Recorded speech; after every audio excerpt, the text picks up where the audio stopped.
I squeezed into that tragically ill-fitting suit, tying the knot with a woman who probably had my contact saved as husband, subject to change. Relatives and friends all laughed at me behind my back, saying I was a gold digger punching way above my weight. They whispered I was nothing but a glorified stand-in after Vivian got dumped by her first love. On our wedding night, she pulled the classic, "I'm a neat freak" card to sleep in a separate room. Even our so-called shared home was just a free hotel to her. She used work as an excuse to ghost her own house, not returning once in half a month. But I didn't make a fuss, didn't throw a tantrum. I just kept pouring all my effort into treating her well. That was until a little over a month ago. On the night Vivian's first love returned from abroad, I accidentally overheard the red-eyed man ask her, "Now that I'm back, are you still willing to give me a home?" Vivian stayed silent for a moment before firmly answering, "I am willing." At that exact second, I knew my free trial as a husband had expired. It was time to give the seat back. "Do you really want to let Vivian go abroad?" In the quiet cafe, I put down the spoon in my hand and looked at the person across from me. My best friend Sam looked like his brain had just blue-screened. I replied with a mild tone, "She and I are already divorced." "Divorced?" Hearing such explosive news out of nowhere was too much for him. Sam was utterly shell-shocked. The next second, he was outraged on my behalf. "Vivian actually agreed? You've treated her like a queen for the past 3 years. Even a literal rock would have warmed up by now. Does she seriously have zero feelings for you?" I smiled, my eyes flickering slightly. "Honestly, I don't even know if she agreed or not. Half a month ago I handed her the divorce papers. She was on the phone, blindly signed it without even listening to a word I said, and rushed off. She hasn't asked a single question since. Now, I just have to wait another half a month, get the divorce certificate, and I'll finally be a free man." I was just about to say more when a gentle female voice came from behind us. "Are you two done talking?" We both turned our heads in unison, to see Vivian, dressed in an elegant black dress, taking long strides toward us. Sam was still drowning in his anger, ready to march up and interrogate her. "Didn't you and Ben get a divorce? Why are you here?" I patted Sam's hand to calm him down and shook my head. "Actually, I saw it was raining, and figured I'd catch a ride with her since it's on the way." Only then did I smile. After saying goodbye to Sam, I stood up, grabbed my bags, and left with her. On the way back, the rain was pouring, but inside the car, it was dead silent. Facing the husband she had mistakenly married all those years ago, Vivian slightly parted her lips a few times, trying to speak. She was probably looking for a topic to break the ice, but realizing she hadn't been home in half a month, she opted for a long, awkward silence. Finally, as if suddenly remembering something, she asked, "Ben, that document you asked me to sign half a month ago, what was it?" I twitched my lips, just about to answer when Vivian's phone started ringing. "Vivian, I drank too much. My head is killing me. Can you come pick me up?" Vivian gripped the steering wheel, her knuckles turning slightly white. "Chad, I've told you so many times, I am married." The other end of the line went silent for a moment before replying, "So what if you're married?" The groom at that wedding was supposed to be me anyway. That nonchalant, arrogant tone instantly hit a nerve. In our 3 years of marriage, I had only ever seen her calm, cold, and composed. This was the first time I saw her lose control. She slammed the brakes so hard the tires screeched against the asphalt, nearly sending my soul out of the windshield. "So, are you coming or not?" The other end suddenly went quiet. "I'm sorry. I won't bother you anymore." The call abruptly ended. But Vivian's expression didn't improve. It only grew darker. Her fingers tapped aggressively against the steering wheel. After a long time, she finally compromised with a sigh, typing out a message, "Send me the address." Seeing the location pop up on her screen, she turned to me with an apologetic look. I knew exactly what she was going to say, so I beat her to the punch. "If you have something to do, just go. I can catch a cab home." Seeing me open the door and step out into the rain with an umbrella, Vivian looked guilty and softly said, "I'll come back to you when I'm done." I nodded. I stood in the rain, watching the silhouette of her car speed away, a complex mix of emotions brewing in my eyes. Amidst the heavy downpour, I sent Vivian a text. "The document you asked about is in the glove compartment on my side. If you want to know, just open it and read." It wasn't until half an hour later, when I finally got home, that Vivian replied with a single sentence, "No need. Whatever you asked me to sign definitely wouldn't harm me." The rain poured all day and didn't stop until the next evening. I stayed home the whole time. Taking out my phone, I saw Chad had posted 9 new photos. It was a yacht vacation photo shoot, every angle perfectly captured, subtly showing off a woman's slender hand. I knew it was Vivian, and I knew Chad posted it on purpose, but honestly, I couldn't care less about this petty high school drama anymore. Just as I finished cooking dinner, Vivian suddenly, "Don't you hate sweets? Why did you randomly buy a cake?" Vivian walked over, glancing at my simple dinner with a slight frown. "Today is your birthday. Did you forget? Why are you eating something so basic?" Looking at the number 24 on the cake, my heart felt absolutely nothing. I just politely nodded and said a quiet, "Thank you." Vivian lit the candles and smiled gently. "Ben, we are husband and wife. Don't be so polite with me, make a wish." I nodded and was just about to stand up when Vivian's phone rang again. Seeing her eyes tremble slightly, I could easily guess who was calling. I sat back down, and just as I predicted, a minute later the call ended and Vivian left too. Listening to the sound of her car fading away outside the window, a bitter smile crept onto my lips. I didn't turn on the lights. The flickering candle cast my lonely shadow against the wall. I put my hands together and made my 24th birthday wish. I wished to stop liking Vivian. 3 days later, there was a class reunion for the tech department, class of 21. I arrived only to find that Vivian was there too. Surrounded by everyone like a superstar. The moment she saw me, she walked over and sat right next to me. Seeing us sit together, the atmosphere in the room got a bit weird. I knew it was because of me. After all, in the eyes of my college classmates, my pursuit of Vivian was just a peasant trying to climb the social ladder. Naturally, they all looked down on me. But I didn't care about their malicious assumptions. I just sat there quietly. The class president arrived late, carrying a large cardboard box and greeting everyone. I invited you all here today for 2 reasons. 1, to catch up. 2, remember the activity where we wrote letters to our future selves 5 years ago? Well, the time is up. Let's read them together today. Immediately, the room erupted in excited chatter. Let's make a fun game out of it. Everyone randomly picks a letter and reads it out loud. Good idea. Let me go first. The most energetic guy in the class squeezed through the crowd and drew the first envelope. The people around him, eager for gossip, urged him. Hurry up! Open it! He cleared his throat, opened it, and began to read. To Ben, 5 years from now. How are you doing? I'm writing this letter under the sun. I don't know what the scene will look like or what mood you'll be in when you read this, but I want to convey my current feelings to you. After hearing the first paragraph, the entire room fell dead silent. Then, a wave of eyes slowly shifted toward me. Vivian, who had been playing on her phone, also looked up, her face full of surprise as she stared at the person next to me, Tracy. My face remained expressionless, but thinking about the contents of the letter, my heart trembled slightly. The guy shot me a look and happily continued reading. This year you are 19. You like Vivian, but she has no idea. Honestly, even if she knew, it wouldn't change anything because she already has someone she likes. This secret crush is destined to be a dead end. You might ask me, if you know it's a dead end, why don't you give up? I want to tell you that what I like is her youthful charm, her bravery to charge forward among a crowd. It's her, accidentally picking up my dropped book in the evening breeze. It's her attitude of remaining polite and sincere even when rejecting confessions. Every week at the morning assembly, the guy turning his head to peek at her until his neck hurts is me. Hearing she got hurt, while dancing, braving the storm to sneak medicine into her desk, is me. The guy who spent the whole night writing her name in his diary is me. Maybe in this lifetime she'll never even remember who I am. But that's okay. Because a secret crush is by nature a chaotic one-man war. After the letter was read, the room was so quiet you could hear a pin drop. Vivian froze completely, but her mind flashed back to that year, to the wedding she never wanted to remember. She remembered how, amidst all the strange and mocking stares, the person who stood up without hesitation and walked firmly to her side was me. Only at this very moment did she realize why I married her. It wasn't to climb the social ladder, like everyone claimed. It was simply because I had harbored a secret crush on her for so many years. In that instant, her heart, which had been stagnant for so long, inexplicably started beating faster. Overwhelmed with emotion, she desperately wanted to ask me about the deep-seated questions in her heart. But before she could even open her mouth, Chad happened to call. Vivian! I'm downstairs at the club, blocked by debt collectors! Before he could even finish his sentence, Vivian's expression changed drastically. She abruptly stood up and dashed downstairs. Seeing the aggressive group of thugs, she immediately led her people to charge in, fists swinging. Fueled by anger, she hit hard and ruthlessly. A few punches were enough to make people cough up blood. A group of guys rushed over, quickly shielding Chad behind them. Vivian directly picked up an iron pipe lying nearby and smashed it hard against the thug's arm. A blood-curdling scream echoed through the air. I quickly ran downstairs just in time to witness this exact scene. Looking at that bloody, almost crippled right arm, I was stunned. Instinctively, I looked up at Vivian. I saw her shielding Chad as they walked away. The person who had just been ruthless and decisive was now replaced by a gentle, soothing demeanor, comforting him softly. This was a level of care I had never received. I lowered my eyes, hiding the emotions deep within, gave a self-deprecating laugh, and quietly turned around to go home. It wasn't until dawn that Vivian returned. Seeing me sitting silently on the sofa, she finally remembered to offer a brief explanation. Ben, they were all classmates today. I couldn't just ignore Chad's situation. I had no intention of exposing the obvious. I just gave a soft, grabbed my pajamas, and walked into the bathroom. Half an hour later, I walked out drying my hair, only to see Vivian holding my phone with a weird expression. Ben, why did you buy a plane ticket? Startled, I quickly reacted and snatched the phone back. It's probably just a promotional spam message from an airline. Vivian wanted to ask more, but seeing my reluctance to speak, she swallowed her questions.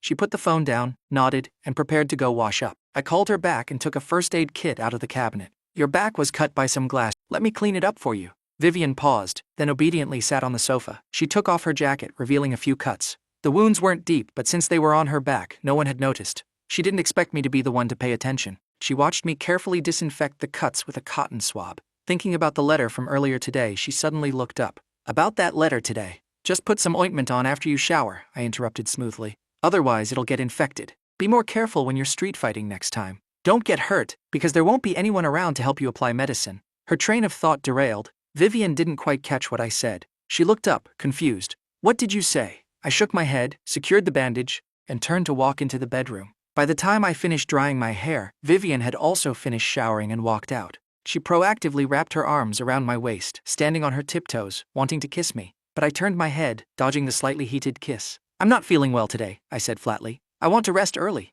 Vivian didn't force it. She helped me turn off the lights. The next day was a beautiful morning. I was washing up when I heard a commotion downstairs. I finished getting ready and walked out, only to see Chad leading a group of people inside. Vivian was leaning against the door, frowning, her tone reverting to its usual annoyance. What are you doing here? Before Chad could even open his mouth, his bros chuckled and stepped forward. Chad said you saved him yesterday. He's very grateful. So he insisted on coming personally to apologize. Before they finished speaking, Chad, like a magician, pulled out a massive bouquet of fresh flowers and an exquisitely wrapped gift from behind his back. Vivian, thank you for stepping in yesterday. This is just a small token of my appreciation. Vivian didn't reach out to take it, but her expression softened significantly. Seeing this, Chad casually handed the flowers to me, his tone lacking any basic manners. These are Juliet roses, Vivian's favorite. Do me a favor and put them in a vase. Vivian frowned slightly, a hint of coldness in her voice. Don't stick my name on things you like. And Ben is my husband. Please don't order him around like a servant.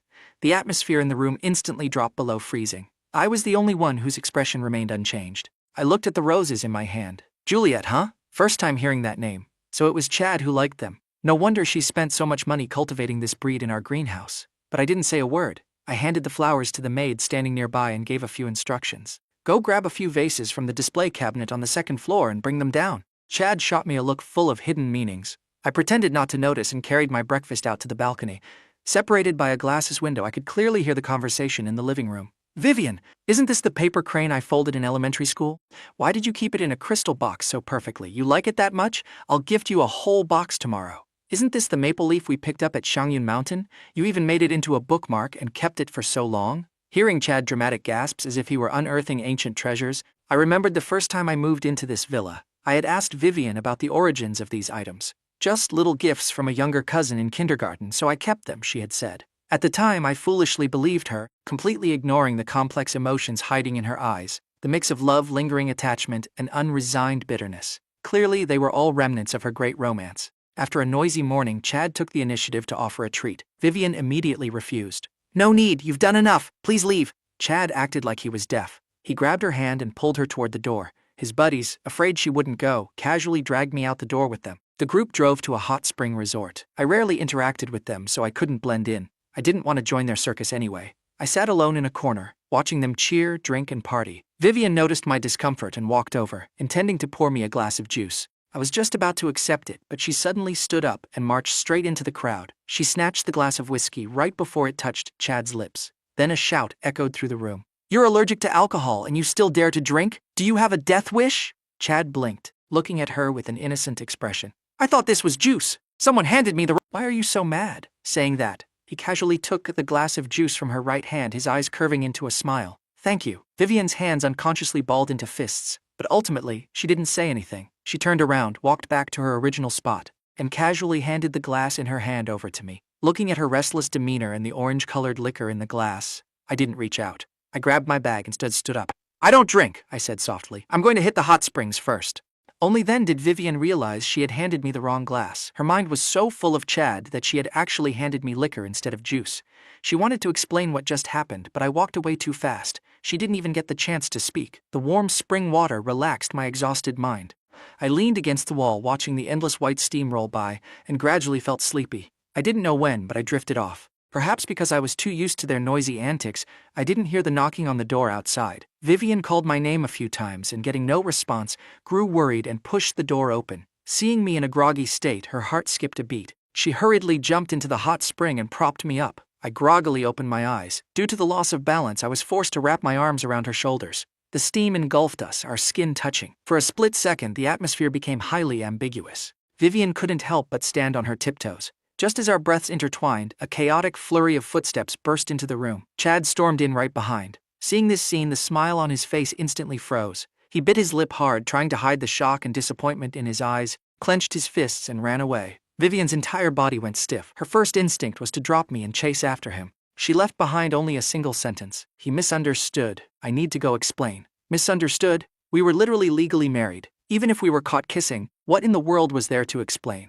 It was simply because she was still trapped in the past, subconsciously playing the role of Chad's girlfriend, that her instinct was to chase him and explain. Watching her hurried back, I let out a soft smile. Then my eyes turned red. I wrapped a towel around myself and opened the window to get some fresh air, only to see Chad storming out. He slammed the car door aggressively. Vivian grabbed his arm. Their frantic argument echoed clearly into my ears. Ben fell asleep. I was just worried he'd catch a cold. Do you really have to be this mad? He is your husband. Do I even have the right to be mad? Why don't you just go back to him? Why do I have to explain myself to an ex like you so much? Chad, do you really have to say these things? What am I saying? Everything I'm saying is the truth. With that, the argument escalated. Chad, with red eyes, shoved her hand away, got into his car, and sped off. Vivian was left standing there, stunned for a good 10 seconds, before driving off to chase him. Looking at the quiet road with dust still settling, I abruptly turned around and headed to the locker room. By the time I changed clothes and came out, I was held back by a few of Chad's bros who were stamping their feet in panic. Brother-in-law, something bad happened. Vivian and Chad got into a car crash. The group rushed to the hospital, only to find Vivian waiting outside the operating room. She was covered in blood, cold sweat pouring down her forehead, her eyes filled with sheer terror. It was my first time seeing her look so pathetic. The bros surrounded her, asking what happened. She pulled her hair in agonizing regret, her voice laced with immense pain. It's all my fault. I shouldn't have said those things to make him mad. I shouldn't have let him drive off alone. He was just throwing a tantrum at me. That's why he drove so fast and crashed. A nurse happened to walk out, her expression grim. The patient has severe blood loss, but the blood bank is experiencing a shortage. Vivian immediately stripped off her coat, put on sterile surgical scrubs, and marched into the operating room. Minutes and hours ticked by. The red light above the operating room slowly turned off. The doctor wheeled the two of them out. The whole group jumped up and surrounded them. The doctor wiped his sweat, looking at the unconscious Vivian, and sighed twice in admiration. They're lovers, huh? It's rare to see a girl this devoted. I lagged behind alone. Looking at the blinding lights above, I let out a silent, cynical chuckle. It wasn't until noon the next day that Vivian groggily woke up. Her consciousness hadn't fully returned, but her first words were, Chad, did his surgery go well? How is he? Is he awake? Seeing her frantic expression, I, having stayed awake all night, nodded. My voice was hoarse. The doctor said it's nothing life-threatening. He just needs a few months of rest and he'll be fine. Hearing this, the massive boulder hanging over Vivian's heart finally dropped. But she still wasn't at ease. She threw off the blanket, insisting on getting out of bed, claiming she needed to see him with her own eyes. I tried to stop her, but she wouldn't listen. Finally, it was the nurse coming to change her IV drip who managed to hold her back. Vivian stared at the large IV bag, a flash of anxiety in her eyes. Her heart was completely consumed with worry for Chad. A moment later, she glanced at the fruit basket on the bedside table and finally found an excuse. Ben, yesterday I called Chad's parents. They should be flying back soon. They might even be at the hospital by now.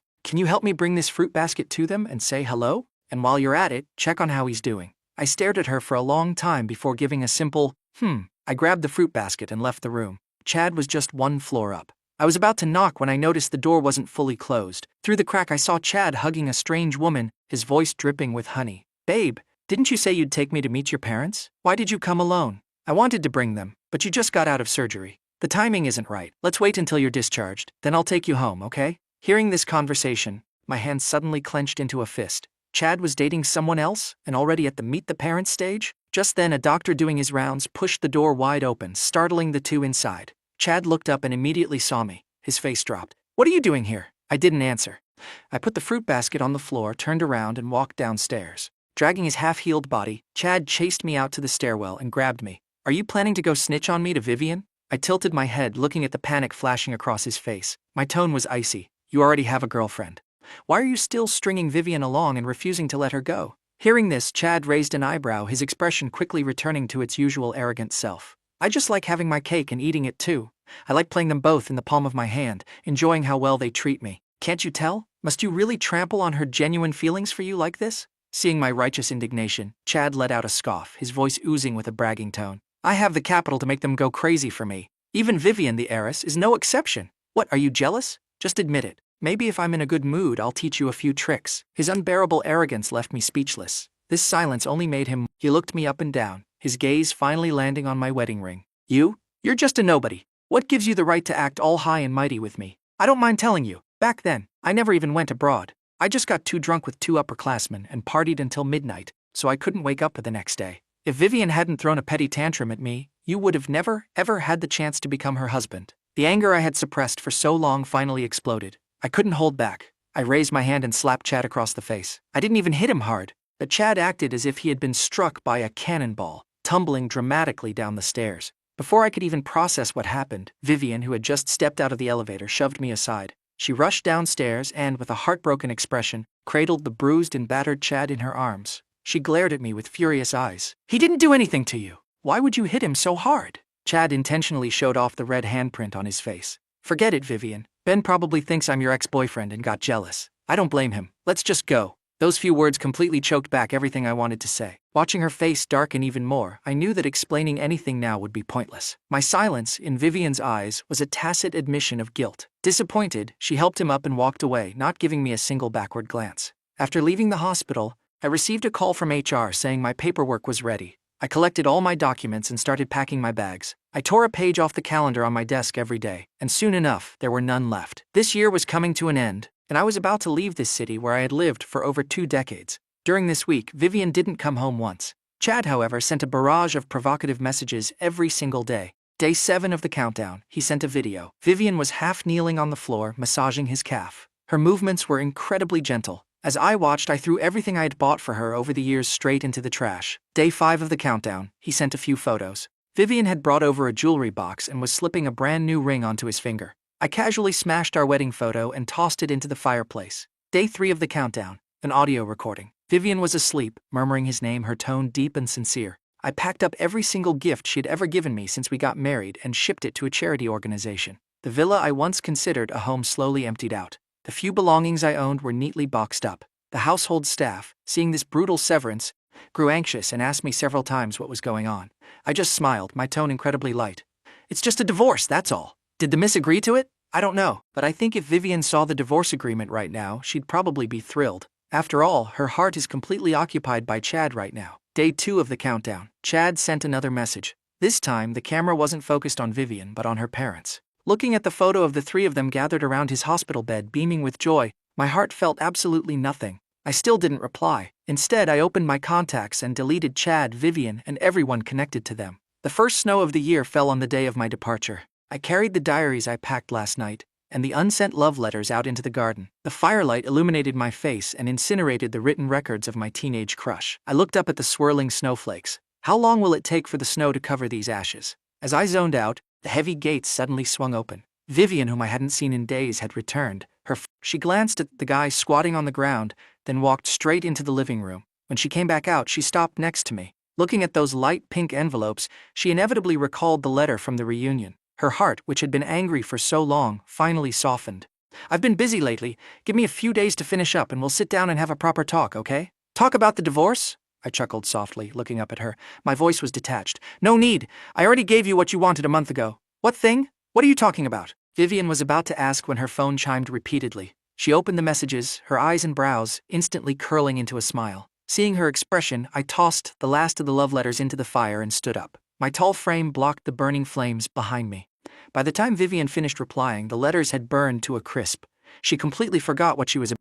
I personally walked her to the door and opened the car door for her. A cold gust of wind blew by. Seeing me dressed lightly, she told me to go inside before I caught a cold, but I deliberately stayed by the door to see her off. Through the car window, Vivian saw me raise my hand to wave, softly saying something she couldn't quite catch. But she assumed it was just a typical "have a safe trip." She had heard that reminder countless times over the past 3 years, so she didn't take it to heart. The car started and quickly vanished from my sight. I stood alone in the snow for a long time before returning to my room. I put on my coat, grabbed my luggage, and headed downstairs. The snow was falling heavier now, landing on my head. From a distance, it looked like white hair. A taxi pulled up in front of the villa. Before getting in, I turned back for one last look and repeated the words she didn't hear. "Goodbye, Jingbei. Goodbye, Vivian." Vivian drove straight to the hospital. Today was the day Chad was getting discharged. Last night he had whined about wanting to look at his childhood photos, which was why she specifically made a trip home. As she carried the heavy bag to the elevator, she brushed past a strange woman. From this person, she caught a faint whiff of a familiar perfume, Chad's favorite scent, and this woman had just walked out of his room. Is she a friend of his? A hint of suspicion arose in Vivian's mind. But the elevator arrived quickly, so she didn't overthink it and pressed the button for the 7th floor. As soon as he saw her, a bright smile bloomed on Chad's face. The two of them flipped through the photo album, reminiscing about the past. Talking about their childhood quickly made Vivian throw all other thoughts to the back of her mind. By noon, Chad's parents arrived to pick him up. Seeing Vivian, they immediately thanked her. Vivian quickly returned the courtesy, her tone extremely humble. Chad got hurt, and I can't deny my responsibility in that. Taking care of him was the least I could do. Hearing this, Chad gently patted her hand. I told you my injury had nothing to do with you, Vivian. Yesterday I explained everything to my parents. Can you please stop blaming yourself? Mother Chad nodded in agreement. His father and I have always been busy with work over the years. If you hadn't been taking care of him, who knows what kind of mess he'd be in right now. We are the ones who should be thanking you. She pulled Chad over to Vivian's side. Now that you're both older, and you have already started your own family, Vivian, Chad is still immature and keeps bothering you. Don't take it to heart. We will discipline him properly so he won't bother you anymore in the future. The atmosphere in the hospital room suddenly froze. Vivian understood the underlying message. Her breathing hitched for a second before returning to normal. The smile on her lips faded, leaving only a polite, stiff courtesy. Chad's expression also shifted, but he acted like he didn't understand what his mother was implying. He smirked at Vivian, trying to change the subject. Oh, come on, Vivian and I grew up together. What do you mean, bother? She even promised to drive me home. Yeah, Vivian looked up, just about to reply, when she met the meaningful gazes of the two elders. The words circling in her mouth instantly changed into, we did agree on that, but my secretary just told me there's an emergency at the company. Since you guys are here anyway, I won't intrude any longer. With that, she didn't linger and turned to leave the room. She hadn't taken more than a few steps when Mother Chad called out to her and handed her the photo album. Vivian, Chad wronged you in the past. But he was young then and didn't understand the value of true love. Don't hold on to it. Seeing the elder who had watched her grow up looking so apologetic, Vivian shook her head slightly. Auntie, I've already let go of the past. I don't hate Chad. Please don't worry. Mother Chad sighed, looking at her with a gaze full of regret. It's Chad who didn't have the blessing, and it's also true that you two weren't fated to be husband and wife. But your mother told me the man you married is very filial, very sensible, and treats you wonderfully. You must cherish him. That is the kind of person worthy of your sincere treatment. He is the one who will grow old with you. Vivian knew Mother Chad meant well. She also knew clearly that the story between her and Chad had ended the day she, out of spite, decided to marry someone else. Over the past 3 years, she had tried to forget the past and live a good life with Ben. But after all, he was someone she had loved for 18 years. How could she just say let go and actually let go? So when Chad returned from abroad and kept pestering her time and time again, she ultimately softened. Even if they couldn't be lovers, the friendship was still there. With this mindset, she allowed herself to keep running back to his side over and over again.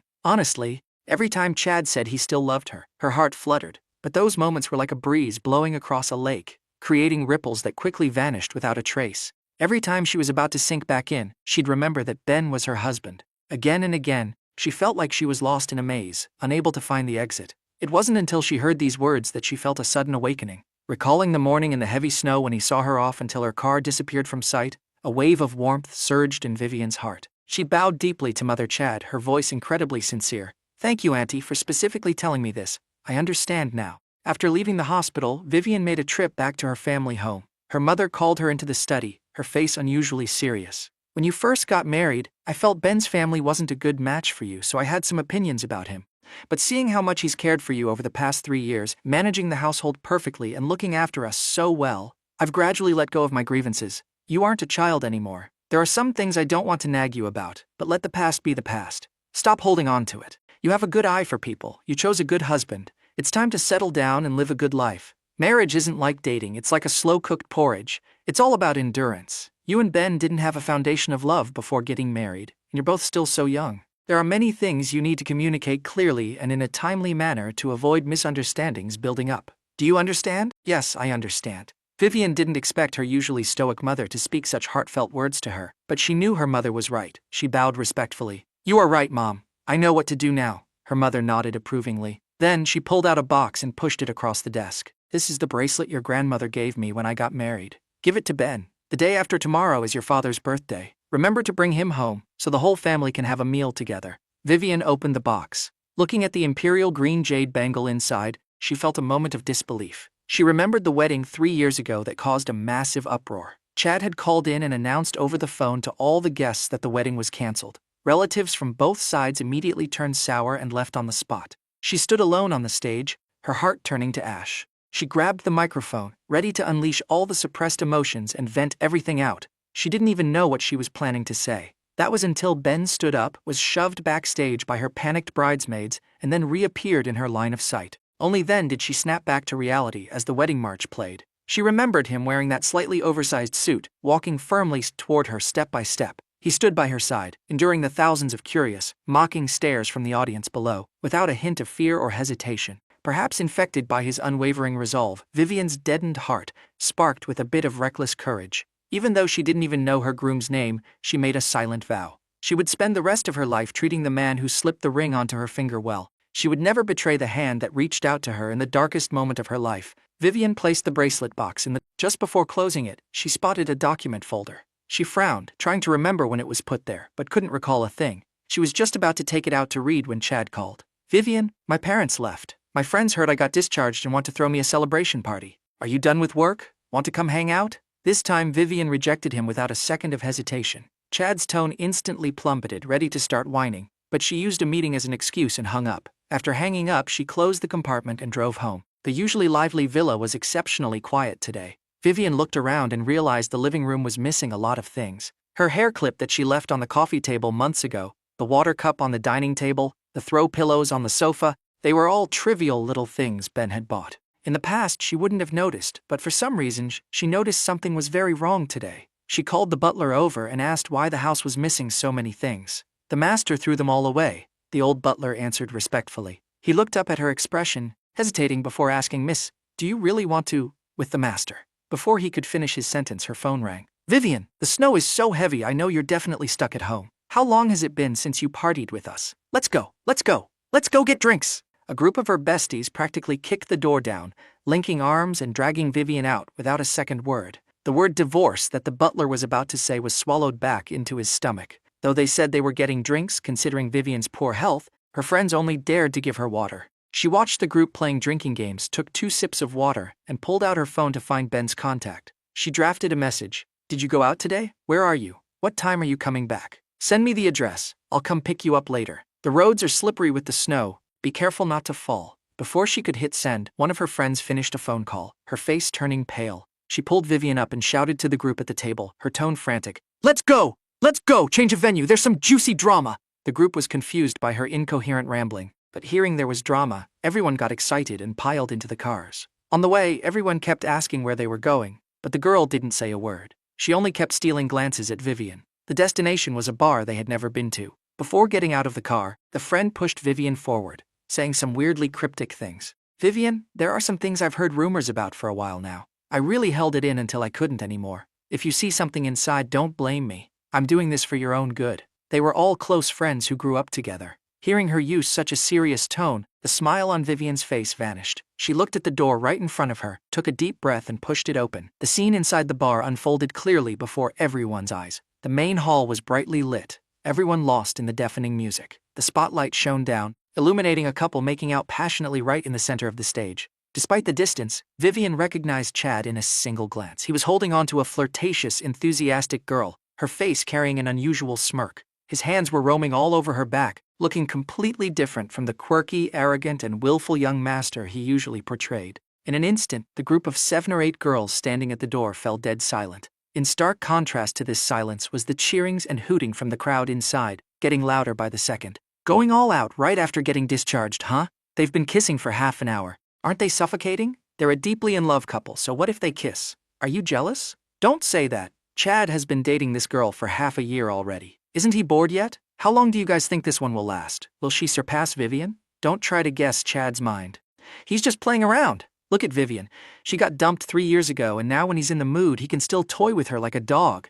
Hearing Chad's friends spouting absolute nonsense, Vivian's besties instantly blew their tops. They couldn't swallow this insult. They shoved through the crowd and stormed in. One went to cut the music, another went to turn on the main lights. The rest jumped onto the stage and yanked the inseparable couple apart. The sudden interruption completely shattered the party atmosphere. Chad snapped back to reality, looking at the intruders who had seemingly popped out of nowhere, his face turning incredibly ugly. He looked around and, not seeing Vivian, let out a sigh of relief. He glared at the unwelcome guests. "How do you guys know about this place? I didn't invite you. What are you doing here?" The girls were already furious. Hearing this, they immediately started arguing with him. "It's just a bar. If you can come, why can't we? Do we need a golden invitation from you? What, brought your new girlfriend here for a honeymoon? Afraid we'll see and go snitch?" Chad didn't want to lose face in front of his friends and his girlfriend. The blood rushed to his head, and he fired back. Afraid? What am I afraid of? I'm just dating. Am I supposed to be scared Vivian will find out? She's literally a married woman. Is she playing the ex-girlfriend police now?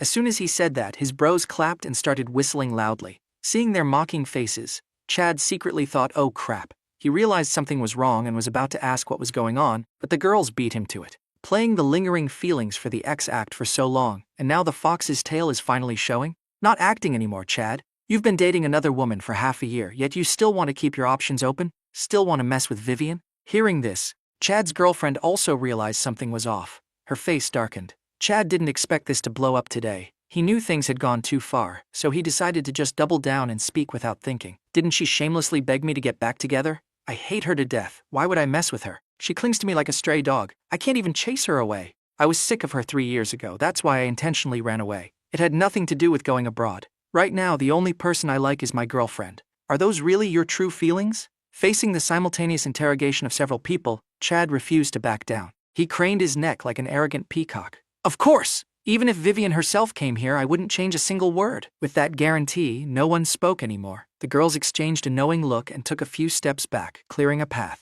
Watching their perfectly synchronized movement, Chad's right eyelid twitched violently. He turned his head and looked at the familiar figure standing by the door. His previously restless and agitated heart instantly plunged into an icy abyss. The onlookers below the stage also turned their heads to look. 3 years later, Vivian once again became the center of everyone's attention. The anger, disappointment, pain, and embarrassment that everyone expected to see were nowhere to be found. There was only the calm of someone who had weathered the storm, the closure of a final curtain call. Amidst the sea of people, she looked at the pale-faced man on stage. The man she had loved for years but could never have the groom who had abandoned her at the altar. At this moment he suddenly seemed incredibly like a stranger. It was as if she was seeing him for the very first time. Yet she had known him for 18 years. I heard every single word perfectly. Thank you for not continuing to lie to me and finally telling the truth. Amidst the countless whispers surrounding Chad, Vivian's voice was calm and indifferent. It didn't sound like a confrontation. It sounded like she was discussing the weather. Seeing her like this, the girls on stage suddenly remembered a scene from 3 years ago. When Ben first appeared before them, his expression was exactly the same as hers was now. His tone was exactly the same. His declaration was exactly the same. I am currently single. If you don't mind, I can be your groom. Vivian calmly announced this to the entire audience. Then she lowered her eyes, a faint smile touching the corners of her lips. She thought of Ben too, but only at this very moment did she truly understand just how much pressure Ben was under when he stood beside her that day. How careful he had to be. A man of few words, willing to go to such lengths just for her. Yet, it took her 3 whole years to clearly see his massive, burning love. Thankfully, it wasn't too late. Vivian didn't waste another second on these worthless people. She turned around and left without hesitation, her steps incredibly firm. Back in the car, Vivian unlocked her phone and opened the unsent message. She pressed send, but as she looked down at the bright screen, a glaring red exclamation mark caught her eye. She stared at the send friend request notification at the bottom, blinking rapidly. She checked the name in the middle, checked the profile picture on the left.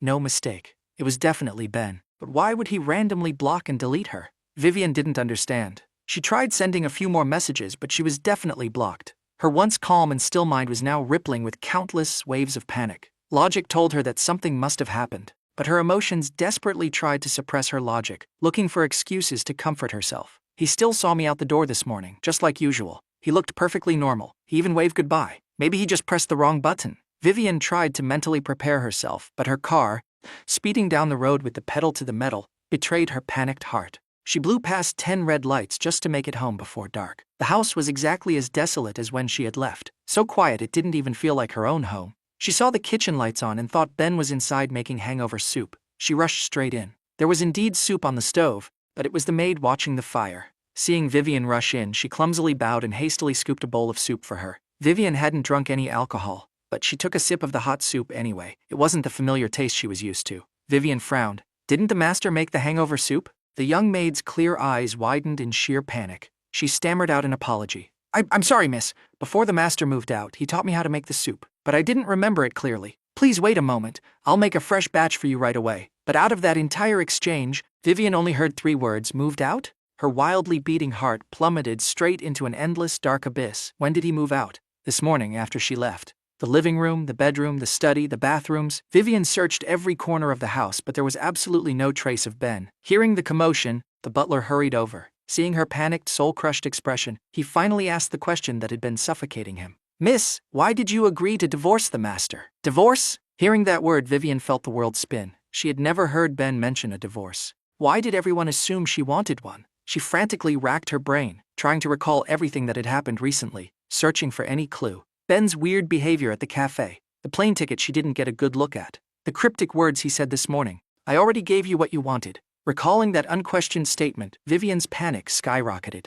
She immediately ordered her secretary to track down Ben's whereabouts while she personally drove out to look for him. She went to the old apartment where he lived before they got married, only to find the windows sealed shut.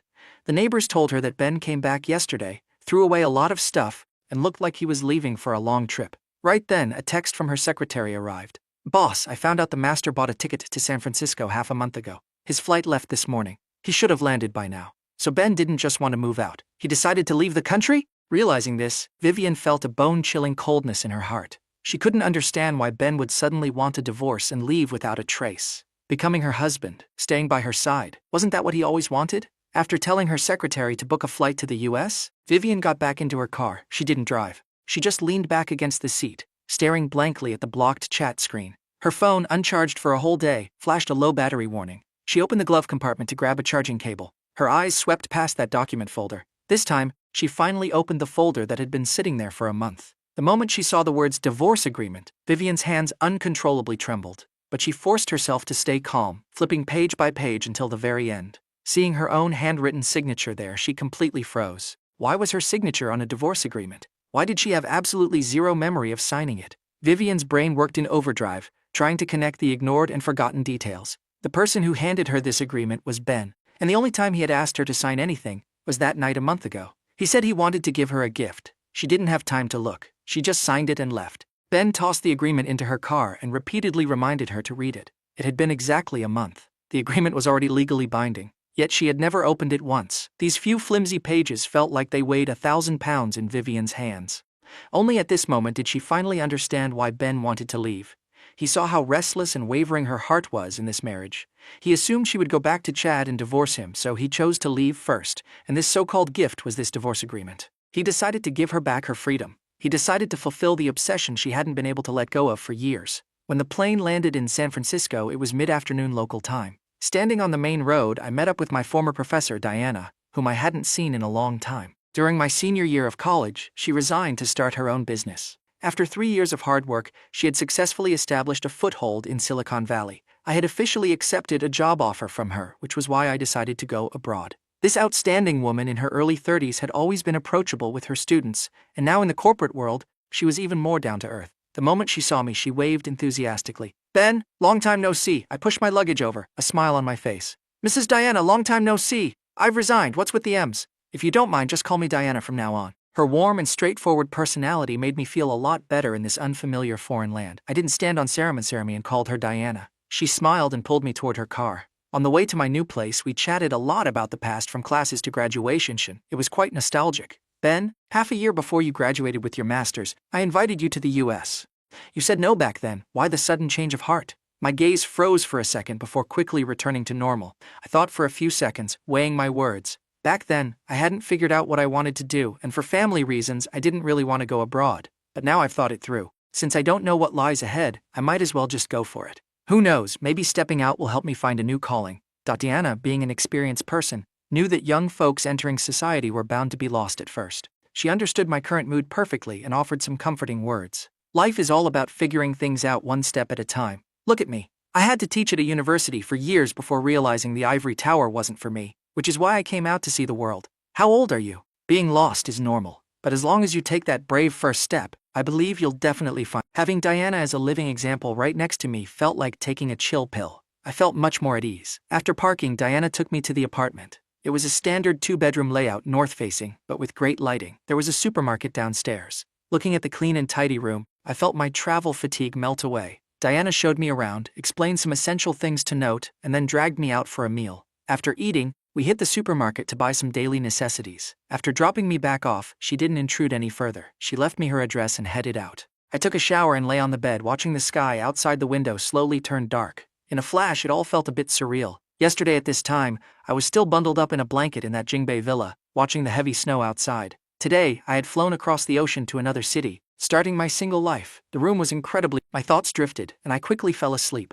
I dreamt a dream within a dream. I was sitting at Vivian's wedding, but this time, Chad didn't run away. He married her. I witnessed them exchange rings and vow to spend their lives together. I left the chapel amidst the cheers and kisses of thousands. I returned to the quiet, soundless college campus and buried myself in my studies. 3 years after graduation, I flew to the US, started a new life, and never went back. And in this short life, my only intersection with Vivian was those 4 years of college. After that, we went our separate ways. I remained nothing but a strange male classmate whose name she couldn't even remember. Perhaps because the dream was too vivid. I woke up the next day feeling a bit dazed. I couldn't tell reality from the dream. I sat alone on the sofa for a long time until noon when a call from Diana fully woke me up. "Ben, you up? I'm downstairs."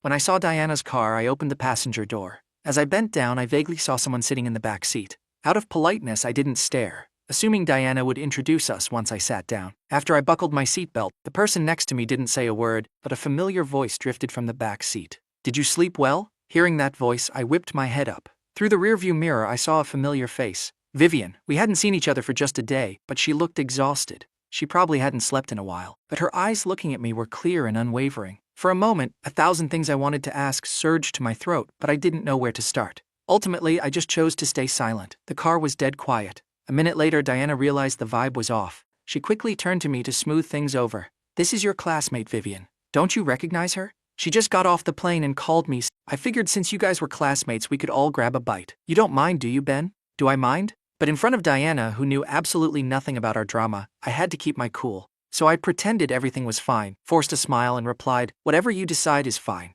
I'm just a bit jet-lagged and dizzy." Diana smiled, nodded, told me to take it easy, and turned to chat with Vivian in the back. "Vivian, are you okay? Want me to drop you off to rest first? We can meet up later." Vivian hadn't slept in almost 30 hours, but she knew this wasn't the time to rest. She shook her head slightly. "No need." "All right then, let's eat first. I already booked the restaurant." "You two didn't talk much during college, did you? Who would have thought you'd have such fate to run into each other in San Francisco after graduation?" Though my head was down, I could feel the burning gaze from behind me. I knew Vivian was here, and she was here for me. The heir to the Lou Group raised with flowers and applause, a true golden girl. Being served divorce papers by a nobody like me, she was probably extremely unresigned to it. I closed my eyes and rubbed my temples, trying to get my brain to function so I could handle whatever dramatic soap opera was about to unfold next. Meanwhile, the conversation next to me continued. "It's not exactly a coincidence. I came to San Francisco because I have a very important matter to handle, so meeting Ben was an inevitable event." Hearing her tone, she sounded very familiar with me, but looking at my reaction, it seemed like we barely knew each other.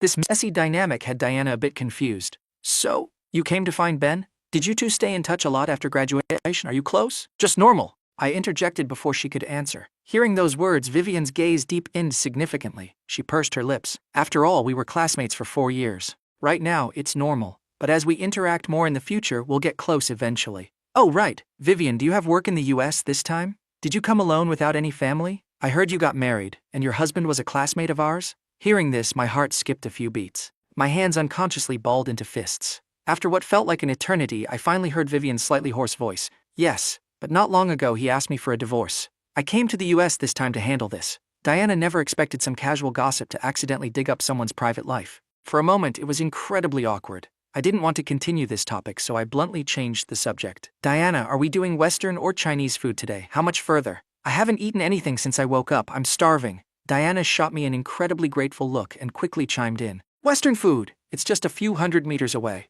"Almost there, The meal dragged on for an hour. Throughout it all, Diana acted as the buffer, connecting our conversations. Watching me bury my head in my food, Vivian could only swallow the questions she had been holding back. Halfway through the meal, an emergency popped up at Diana's company. She had to rush off to handle it, so she left early. The casual lunch instantly turned into a standoff between a divorced couple. The atmosphere froze over. After I finished the last bite of my steak, Vivian handed me a napkin. I didn't take it. Instead, I stood up, pulled a fresh one from the dispenser, and got straight to the point in a cold tone. "Whatever you have to say it clearly right now." Vivian's extended hand froze mid-air. In my eyes, even though it had only been a day, the person standing before her was completely different from the gentle, mild-mannered husband in her memory. She didn't know if I had changed, or if she had never truly seen the real Ben. Thinking back on our 3 years of marriage, aside from the intimate moments in bed, she rarely looked at my face or paid attention to my emotional shifts. I was like a pool of still water, no wind, no waves, no ripples, quietly waiting right where she could see me whenever she turned around. Over time, She had gradually forgotten where this pool of water came from and why it had stopped moving forward. Just as she had gotten completely used to it, this pool of water suddenly started flowing again, unstoppably heading toward a distant, unfamiliar place she could barely reach. She frantically chased after it, only to shockingly realize that this water was never as still as she imagined. Nor would it stop moving just for her selfish desires. Everything she thought she knew was just a stereotypical assumption she had made up in her own head. Facing this seemingly brand new Ben, Vivian panicked, but she knew that my decision to divorce definitely had to do with her. So as soon as we started talking, she sincerely expressed her remorse. Ben, I'm sorry. Over the past 3 years, I failed my duties as a wife. I couldn't give you a normal family atmosphere, and I took all your efforts for granted. I knew she meant every word, but I didn't feel moved by this belated apology. I understood that between me and Vivian, it was a mistake from the very beginning. It was destined to have a bad ending. Asking someone who never loved you in the first place to build a home and live wholeheartedly with you for the rest of their life, that was an absurd expectation, especially since she had never let go of someone else. The reason I asked for a divorce was simply because I realized how ridiculously naive my thoughts from 3 years ago were. I just wanted to correct my mistake. It had nothing to do with duties, atmospheres, or just file that divorce agreement, send me the divorce certificate, and transfer the money. That's all. Vivian froze in place. On the flight over, she genuinely believed there was still a chance. She stayed up all night thinking of ways to apologize and salvage the marriage. But only now did she realize just how ironclad my resolve was. Looking at my calm, unbothered face, a flash of panic crossed her eyes. Her breathing grew heavier. Do we really have to get a divorce? Why? I stared right at her, emphasizing every single word clearly and decisively. I married you because I liked you. I want a divorce because I don't like you anymore. It's that simple. After leaving the restaurant, I didn't go home. I went straight to Diana's office. Seeing me arrive alone, a look of surprise crossed her face. Where's Vivian? After you left, she had something to do and got busy. I figured since I'm starting work in a couple of days, I should come check the place out first. Diana didn't overthink it. Since she had just finished her task, she enthusiastically gave me a tour of the company. After work, we grabbed dinner together, and then I headed back to my apartment. I checked my phone and saw a friend request from Vivian. I remembered the words she said before we parted ways. If your mind is truly made up about the divorce, then I will respect your wishes. I wasn't worthy of your feelings. I let you down. I am truly sorry. But since we were married for 3 years, even if we break up, can we still be friends? Friends? Was there really any need for Vivian and me to be friends? I couldn't wrap my head around it. In my mind, we should just go our separate ways and never contact each other again. So I was in no rush to accept the request. It wasn't until 10 p.m., right as I was about to sleep, that I noticed Vivian had sent another request. This time, there was a note attached. There are a few clauses in the divorce agreement I want to discuss with you regarding the divorce. I accepted. Vivian didn't waste time with small talk. She immediately pointed out a few amendments she wanted to make and sent over a red-line document for me to review. I discovered she had changed the original asset division to a 50-50 split. That meant once the divorce certificate was issued, I'd get half of her net worth. This literal fortune falling from the sky made me feel a bit uneasy. I just sent a voice message back. About the asset division, just stick to the original agreement. You don't have to follow the marriage laws and give me this much. Otherwise, I'm going to feel guilty. Vivian seemed to have anticipated my response and quickly texted back, I know you didn't marry me for money. I didn't change the contract to compensate you. No, it's what the law dictates. This is what you rightfully deserve. Don't overthink it. I tried to argue my case a few more times, but Vivian kept using the same logic to shut me down. Eventually, I got tired. I didn't want to argue anymore, so I just let her do whatever she wanted. Days passed. I officially started my job and gradually adapted to corporate life. A month later, I received the divorce certificate, along with countless real estate deeds, shares, and other assets. Looking at the impossible number of zeros in my bank account, I didn't know what to do with it. I just tucked it away, pretended it didn't exist, and kept living my life. The cold winter passed, and spring arrived. I went to work as usual, but right after walking in, I was called into a meeting by Diana. The focus of this meeting was about collaborating on a project with several domestic IPs. During the meeting, an assistant would be chosen to accompany Diana back to our home country to negotiate.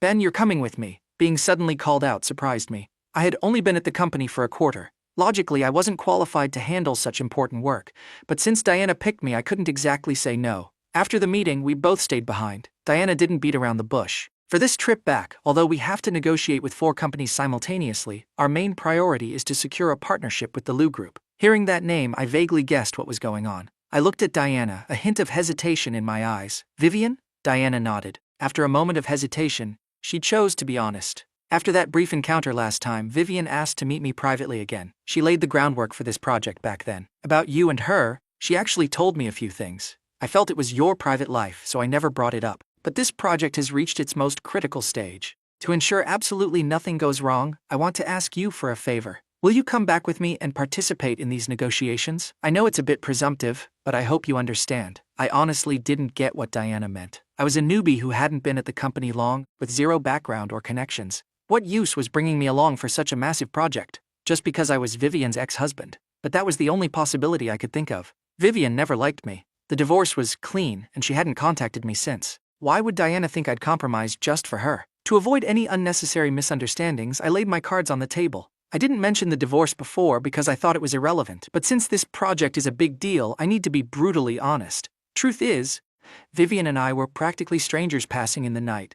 She doesn't like me, and there was no real emotional bond in our marriage. The divorce was mutual and peaceful. From what I know, she values loyalty, but when it comes to big business, she sticks to her principles. If you think bringing me along to the negotiations will boost our chances of success, then I might have to pour cold water on that idea. Hearing this description of my marriage from one of the actual people involved, Diana felt incredibly weirded out. She asked me to sit down and couldn't help but ask, "Are you absolutely sure Vivian has zero feelings for you?" I nodded immediately. Seeing my unwavering certainty, Diana couldn't help but recall what Vivian told her before leaving San Francisco. "Ms. Diana, Ben and I are actually married. Strictly speaking, we are separated right now, but I failed in this marriage. He was disappointed in me and asked for a divorce. Ben is very stubborn.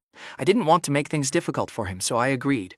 But personally, I want to save this relation. I just need some time to calm down and think things through. Ben definitely doesn't want to get back together right now. Could you please do me a favor and look after him for a while? As a token of my gratitude, I am willing to discuss a partnership with you on the Hello project." Even though it had been a while, Diana clearly remembered Vivian's devastated look and incredibly sincere tone. She found it hard to believe that someone like Vivian would hand over a highly coveted project on a silver platter just for a sham marriage with zero feelings. But since Vivian had said it, and yet I was sitting here claiming there was a problem between us, she didn't want to pry too much. She just asked for my final decision. "I'll handle the project stuff. Don't overthink it. The reason I want to bring you is partly for selfish reasons, but mostly to train you. Just treat it like a normal business trip and follow standard procedures. Is that okay?" Having worked with her for a while, I knew Diana was a straight shooter who didn't play dirty tricks behind people's backs. Plus, this business trip really was a rare opportunity, and I didn't want to throw it away. So, after thinking for half a day, I agreed.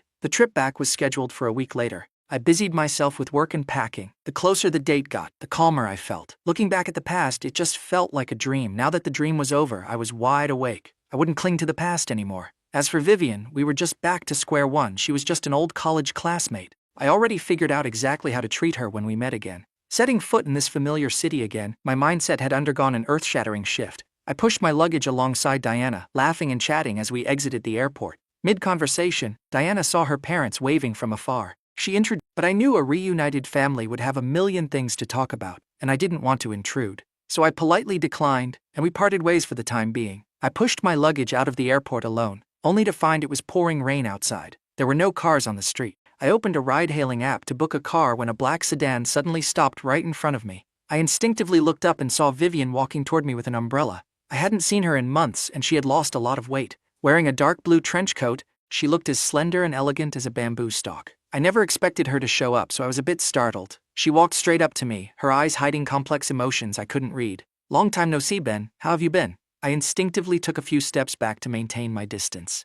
"I'm surviving," I replied flatly. This cold attitude clearly disappointed Vivian, but after all, they were a divorced couple, so she quickly adjusted her emotions and looked at the suitcase in my hand. "The rain is too heavy. Let me drop you off at your hotel." Looking at the driver-matched notification on my screen, I shook my head, rejecting her goodwill. "No need. I already got a car." "Then take the umbrella or your luggage will get soaked." I had no idea why she was suddenly acting so caring. A weird feeling crept up in my chest. "I don't need your help, and I don't think there's any need for us to stay in contact. Don't you agree, CEO Liu?" That sentence was like a needle stabbing straight into Vivian's heart. The hand she extended from her sleeve trembled slightly. She forced a rigid smile. "Even if we're divorced, can't we still be friends?" I shoved my phone in my pocket and pulled an umbrella out of my bag. Watching my ride get closer, I said, "Before the divorce, we were just normal classmates.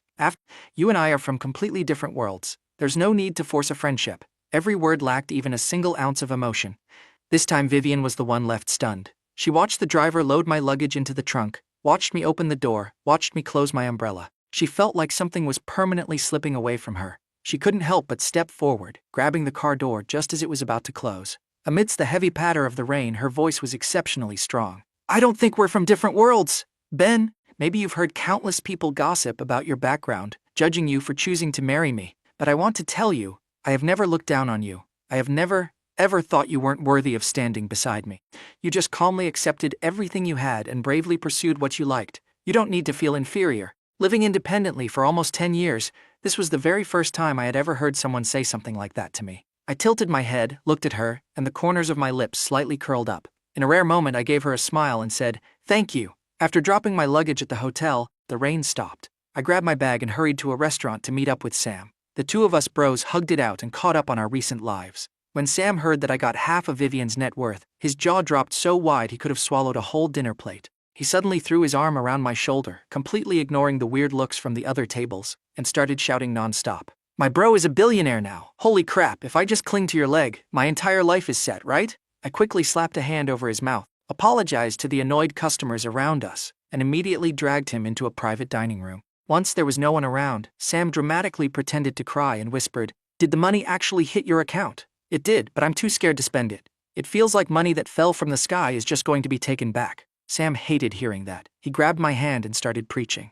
"Fell from the sky? This is your legal income. If Vivian was generous enough to give it, you take it and use it. What's there to be embarrassed about? It's not like you held a knife to her throat and forced her to marry you." He had a point. Seeing me slowly let go of my anxiety, Sam happily grabbed the menu and tossed it straight at the waiter without even looking. "Give me a portion of all your most expensive dishes. Like the Australian lobster."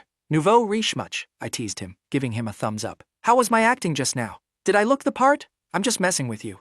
"You're super cool," Sam laughed. "I just don't know if CEO Ben over here will still be acting so tough when the bill comes." "Ben, aren't you paying? Or are we splitting it 50-50 after we stuff our faces?" Sam looked extremely satisfied. I watched his smug face and pressed the call button for the bill, when suddenly, an annoying voice came from behind us. "Oh, isn't that Ben?" We both looked up to see a group of people coming down from the second floor. Most of them were our college classmates, swarming around Chad as they walked toward me. Seeing them, Sam leaned in and whispered the juiciest gossip. "Ben, the second day after you went abroad, the news of Chad two-timing blew up. It involved so many people it even made the trending searches. I heard Vivian's besties leaked it. Since then, his reputation has been completely trashed." Realizing he was screwed, he tried running back. His pale face was hilarious. I had just walked up to the table. Chad vaguely heard us gossiping about him, and his face instantly turned black. He glared at me fiercely, his tone dripping with anger and arrogance. "Ben, didn't you go abroad? What are you doing scurrying back here? Think your return is going to give you a shot at getting back with Vivian? She didn't even care about you back then, and she definitely doesn't care now." I had no idea why he had such massive beef with me. I was literally already divorced from Vivian. But I didn't want to waste my breath arguing with this circus. I paid the bill and pulled Sam away. My utter indifference only pissed Chad off more. He stepped right in front of me, blocking my path. "You ruined my wedding, stole half of Vivian's assets. You're just a scheming, gold-digging scrub who hit the jackpot, and you dare act all high and mighty in front of me? So what if you got the money? Look at yourself. You still reek of poverty. Don't push your luck." His little minions heard him and started snickering in agreement. Sam was furious and wanted to step up and fight them, but I quickly pulled him back. I looked calmly at Chad, my voice flat. "That money was something Vivian gave me willingly, just like those rumors spreading about you. Entirely legitimate and completely factual." Having said that, I couldn't care less about Chad's reaction and just dragged Sam away. Chad hit right where it hurt, flew into a blinding rage. He aggressively shoved a waiter walking by. Hot soup went flying, about to splash all over me and Sam. Suddenly, Vivian appeared. She pulled both of us behind her, taking the hit. The boiling hot soup drenched her left hand. Her exposed skin was instantly scalded, popping up with countless blisters in seconds. Her face lost all its color. Chad completely didn't expect her to show up right at this moment. He panicked and rushed forward, wanting to check her injury. Vivian tried her best to suppress the agonizing pain. She gritted her teeth and glared at him, her eyes colder than ice. "Out of respect for your parents, I never held you accountable for the things you've done. But if you refuse to change, I don't mind teaching you a lesson you'll never forget." Chad tried to explain himself, but Vivian didn't give him a single chance. She ushered the two of us, still in shock, out of the restaurant. The cold night breeze woke me up a bit. I looked at the massive burn on her arm, reached into her pocket, grabbed her car keys, and immediately rushed her to the hospital. The nurse took one look at the severe burn and gasped, immediately calling for a doctor. It was late, and Sam had work early the next morning. I had to convince him multiple times before he finally agreed to head home. The emergency room was left with just the four of us. I turned around looking at Vivian, who was still trying to endure the pain. I pulled two tissues and wiped away the cold sweat hanging off her forehead. She looked up, seeing the guilt pooling in my eyes, and tried to comfort me with a shaky voice. My injury has nothing to do with you. He targeted you because of me. I should be the one saying sorry. I knew that in this situation, arguing over who was right or wrong was entirely pointless, so I said nothing. I grabbed her prescription and went to get her meds. When I got back, her wounds were fully dressed. The doctor gave us a long list of instructions before finally letting us leave. I drove Vivian back home. Returning to this villa once again, looking at the living room layout that was practically identical to how it used to be, my eyes spaced out for a second. The butler, seeing I had returned, was overjoyed. He rushed forward, blabbering non-stop. Master, you finally came back. The whole time you were gone, the miss was always waiting for you. Mid-sentence, the butler finally noticed Vivian's injury and froze in place. Miss, you're hurt? I pretended I didn't hear a single word the butler said. I handed over the bag of medicine, repeated the doctor's instructions word for word, and then turned to leave. Watching my back as I walked away, Vivian felt an empty, hollow form in her chest. She desperately wanted to call me to stay, but the words died on her lips. Her disappointed, hesitant expression didn't escape the butler's eyes. He was practically dying of anxiety. Ignoring everything else, he chased after me and blurted out everything he had been holding in. Master, since you're back, please don't leave. For the past 3 months, besides working, the miss just stays in her room, staring at the flowers you planted. Even in her sleep, she mumbles about wanting you back. She flies to the US every week just to see you, but she's too scared to bother you, so she doesn't even contact you. I didn't know a single thing the butler just said. I genuinely thought she had completely let go and started a new life. Hearing all this, my first reaction was that it was absolutely absurd. Didn't Vivian only like Chad? How could she do all these unbelievable things for me, her ex-husband? So I didn't take any of it to heart. I looked at the butler seriously and said, Uncle Zhao, Vivian and I are already divorced. I've already let go of the past. Whatever happens in the Liu household has nothing to do with me anymore. Don't call me master again. From now on, just call me Ben. It's getting late. I'm heading out. Take care of yourself. After 2 short days of rest, I plunged straight into the grind. I followed Diana, negotiating the intricate details of the partnerships, and learned a ton of experience along the way. The project's progress was incredibly smooth. Everything just naturally fell into place without hitting any major roadblocks. During the negotiations with the Liu group, Vivian herself never showed up. She only sent a vice president. I breathed a quiet sigh of relief and handed over the prepared contract. After reviewing the terms, the other party showed a strong willingness to cooperate but threw in one specific condition. During the contract period, the designated coordinator between the 2 companies must be me. Diana shot me a look. She had already guessed this was definitely Vivian's doing. She wanted to use this partnership to keep me tied down. After some thought, Diana decided to ask for my opinion. So after leaving the Liu group building, we found a cafe to chat. Ben, I know this is abrupt, but if you're comfortable with it, could you tell me about your marriage with Vivian? I stayed quiet for a moment before finally laying out the entire story from beginning to end. 4 years as classmates, 3 years of marriage, it added up to almost a third of my life. Yet, when I finally told someone else about it, it felt weightless, leaving no trace. It was as if I was narrating someone else's story. The things that had propped me up through countless dark nights had eventually been eroded completely by time. After hearing the whole thing, Diana was stuck in a daze, unable to snap out of it. She didn't know what to say. In that moment, any words felt meaningless. Only silence echoed in the room. Looking at her deeply sympathetic and regretful expression, I let out a soft smile. My voice carried the understanding of someone who had truly moved on. I know you're worried. You want to win this project, but you don't want me to get hurt. The reason I told you about this past that should have stayed buried is to let you know I've honestly completely moved on. No matter what their reasons are for making this demand, to me, it's just a job that I need to complete professionally. Even though I don't have much experience, as long as you and the team need me, I'll work hard to get it done and not let anyone down. Hearing my firm promise, Diana's eyes welled up with tears. For her, this project was a massive gamble that would determine her company's success or failure. Therefore, she was willing to do whatever it took to push this partnership forward. And one of the most critical links was the guy named Ben. Even though taking advantage of the situation felt a bit dirty, she currently only had one move: leverage Vivian's feelings for Ben to achieve her goal. Luckily, Ben understood her predicament and was willing to lend a hand. 1,000 thank yous couldn't express her gratitude, so it all culminated in a simple clinking of glasses. At the end of April, Diana packed up the 4 signed contracts and prepared to fly back to San Francisco. I went to the airport to see her off. We hugged for a long time. Looking at the figure appearing in the distance, Diana finally couldn't hold back her question. After all, she's the girl you liked for 7 whole years. She finally sees her own heart now. Are you really not going to give her another chance? I knew Diana meant well and wanted me to be happy, but only I truly knew just how agonizing those 7 years were before I finally managed to crawl out of the past. If it was just wanting something I couldn't have, it honestly wouldn't have been that painful. It would just be a regret. But when I lunged for that distant moon, mistakenly believing I had finally caught the light, only to realize it was just an illusion, a reflection in the water. I promised myself I would never reach for the sky again. Some things are only meant to be admired from afar, so I just gave her one answer. Diana, life has no do-overs. We all have to look forward. To make commuting easier, I rented a rooftop apartment. The very next day, someone moved into the unit right across from mine. During the month Vivian stayed in Jingbei, I would constantly accidentally bump into her everywhere. The supermarket aisles, in front of the hot pot place, at a random corner in the park. Given her status, she absolutely didn't belong in these places. I knew she was stalking me. Occasionally, when we crossed paths, we'd exchange a few pleasantries like normal friends. Other times, she would just silently follow behind me like a shadow. Eventually, lost in my own little world, I just got used to it. I treated it like I had hired a free bodyguard. Since becoming neighbors, the chances of us meeting went up drastically. The smile on Vivian's face also grew brighter by the day. She would occasionally take the initiative to ask if I wanted to go for a walk, grab dinner, or hang out. I always found an excuse to reject her. Every time she heard the words, she thought countless times that after this rejection, there wouldn't be a next time. But the very next day, she'd bounce right back, eagerly greeting me again. Watching her trying so hard to please me, I suddenly remembered my days in college, standing beside Chad. I was just like her, terrified the other person would get mad and reject me, trying so hard to cater to them that I lost myself. But I wasn't Chad. I wouldn't comfortably sit back and enjoy her desperate attempts to be good to me, nor would I intentionally string her along to stroke my own ego. No, I just wanted to live a good life every single day and enjoy myself. That was all. Time slipped by day, from spring to summer, then late autumn to early winter.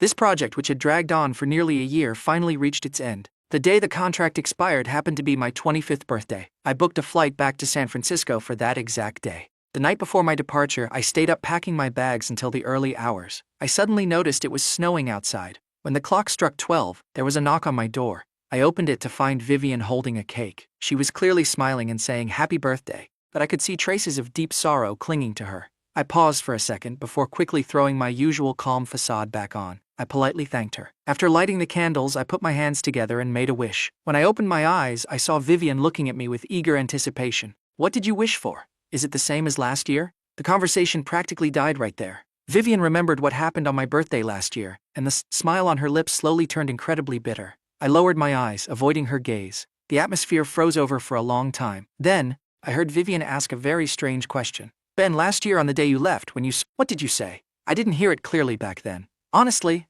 I couldn't even remember myself. Memories tainted with cold, damp sorrow are hard to look back on. In reality, time had blurred them entirely. I realized that only the beautiful moments, the ones that made me feel warm whenever I thought of them, were still crystal clear. In this moment, as a new year began, I genuinely hoped everyone I met in the future would have a smooth life. So I just made up 2 sentences on the spot and called it a memory. I wished you happiness, and I wished myself happiness too. When I woke up, the world outside the window had transformed into a freezing wonderland of ice and snow. The snow was still falling. As soon as I got downstairs, I saw Vivian waiting by the side of the road. She took the initiative to step forward and grab my luggage. Her voice carried a complex, indescribable mix of emotions. The snow is too heavy, you won't be able to catch a cab. Let me drive. This time I didn't refuse. I felt like she still had things she wanted to say. This departure was truly a one-way trip with no return date. There were some things I also wanted to put a final period on. The car started and drove incredibly slow, very slow. I didn't know if it was because the roads were slippery from the snow, or if Vivian was doing it on purpose. But luckily I had plenty of time, so I didn't say anything and just quietly watched the scenery outside. Minutes and seconds ticked away. Vivian finally couldn't handle the suffocating silence of parting. She wanted to say something. She suppressed her chaotic heartbeat, trying to use this opportunity to sway me, to keep me by her side. Ben, do you still remember the Christmas during our 2nd year of marriage? The snow was this heavy then too. My mom wasn't feeling well, and you took me to the temple to pray for her. While praying, I drew a fortune for my love life. It said, wishing to win a single heart. Hearing her description, I did remember that memory. After we got the fortune, the monk looked at the two of us and said something very cryptic. Destiny is set by heaven, but your trials are preordained. If you can awaken early, that is the best path. I didn't understand it then. I thought the monk was trying to enlighten me. For a very long time after that, I was troubled by his words, because back then, I truly wanted to spend the rest of my life with her. But looking back now, the person drawing the fortune wasn't talking about me. And the person she wanted to spend her life with wasn't me either. Wasn't it obvious? Thinking about this, I let out a soft chuckle. I don't really remember. Vivian froze for a few seconds before immediately jumping to a new topic. She mostly talked about the trivial little things from our married life. I had forgotten some of them, but she recounted them in painstaking detail. I didn't know how many times Vivian had replayed these old memories in her head over the past year, but she remembered every single detail vividly. She was desperately trying to use these supposedly warm memories of our marriage to move me, but my face remained completely blank. I didn't look like someone reminiscing about the past at all. Before we knew it, the car arrived at the airport. I grabbed my suitcase and prepared to leave. Vivian called out to me from behind. She pulled out a box and handed it to me, her eyes filled with desperate, burning hope. I opened it and saw a pair of bracelets. I recognized them as the ones elder Madame Liu usually wore. I'd heard they were a Liu family heirloom. Why was she giving this to me? If it was a parting gift, it was way too expensive. I didn't dare accept it. Rejected once again. Vivian couldn't even force a smile anymore. She choked on her words a few times, a look of utter desperation flashing across her face. Please, just take it. It's from my heart. It's also what my mother wants. I gently shook my head, my tone remaining aloof. I understand what this gift means, which is why I don't want it. I've already told you many times. Since our story has already ended, let's just go back to where we started. Every word pierced deep into Vivian's heart. She stood in the snow, watching helplessly as I slowly walked away, step by step, never looking back once. Only the snowflakes kept falling, landing heavily on her head, arriving right on schedule, giving her the white hair of growing old together that she so desperately wanted, but could never ever have. The flight took off, leaving the freezing winter of Jingbei far behind. I looked out the window as the plane pierced through the gray clouds, welcoming the brilliant, boundless sunlight above. I leaned back in my seat, a genuine and relaxed smile finally blooming on my face. The snow in my heart had completely melted. My spring had finally arrived.